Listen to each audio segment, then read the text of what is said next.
పెరుగన్నం కోసం అమ్మవారికి ఈరోజు అన్నపూర్ణేశ్వరి దేవి కదా, పెరుగన్నం పెట్టాను. దానికి రెడీ అయిపోయింది కదా, అన్నం చల్లగా అయింది. ఇప్పుడు దానికోసము తాలింపు గింజలు రెడీ చేసుకున్న తాలింపు శనగపప్పు, అల్లం ముక్కలు, కరివేపాకు, జీడిపప్పు, జీలకర్ర, ఎండుమిర్చి, అంతే సింపుల్గా తాలింపు పెట్టుకుందాము. పెరుగు వేసుకుందాము.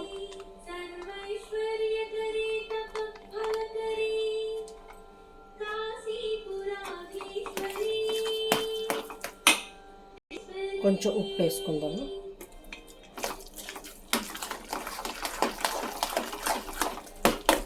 అన్నము నేను మెత్తగా వండుకున్నాను.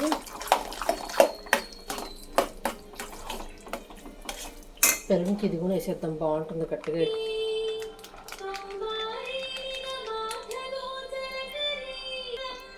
మొత్తం కలిపేసుకున్నాం కదా, ఇప్పుడు తాలింపు పెట్టేసుకుందాం. దీన్ని పక్క పెట్టేసుకొని కొద్దిగా నెయ్యి వేసుకుందాము.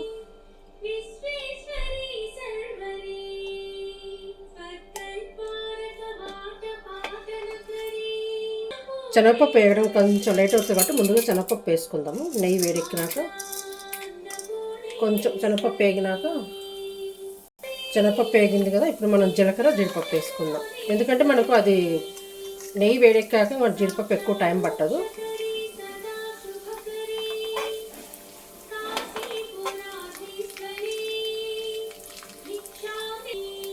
జీలకర్ర, జీడిపప్పు వేగింది. కాస్త ఎండుమిర్చి అయితే ఒకటే చిన్న ముక్క వేసానండి, చిన్న అల్లం ముక్క, కొంచెం కరివేపాకు వేసుకుందాము.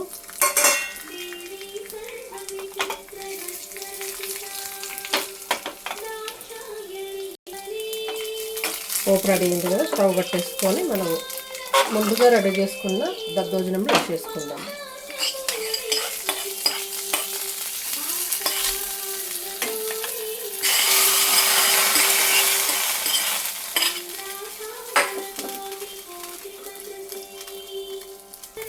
కమ్మటి దద్దోజనం రెడీ అయిపోయింది. ఇప్పుడు మనం అమ్మవారికి నైవేద్యంగా పెట్టేసుకొని పూజ స్టార్ట్ చేయాలి.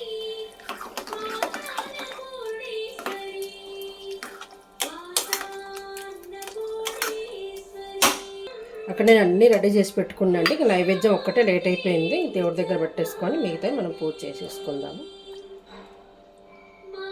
ఎంతో ఇష్టమైన సరస్వతీదేవి, అన్నపూర్ణేశ్వరి దేవికి ఇష్టమైన దద్దోజనం రెడీ అయిపోయింది.